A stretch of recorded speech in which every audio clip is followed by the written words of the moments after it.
Benvenuti, davanti a me c'è un REDMI Watch 5 e oggi vi mostrerò l'unboxing, insieme a una rapida panoramica del dispositivo stesso. Quindi apriamolo subito, adesso.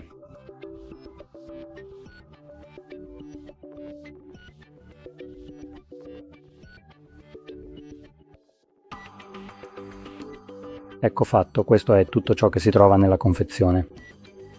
Dando un'occhiata veloce all'orologio, abbiamo una struttura relativamente leggera, realizzata principalmente in plastica, con un cinturino sottile e, in realtà, una corona rotante, cosa che mi sorprende vedere, e un display enorme. Questo è davvero un display gigantesco per un orologio. Ecco fatto. Comunque, se avete trovato utile questo video, non dimenticate di mettere mi piace e iscrivervi, e grazie per aver guardato.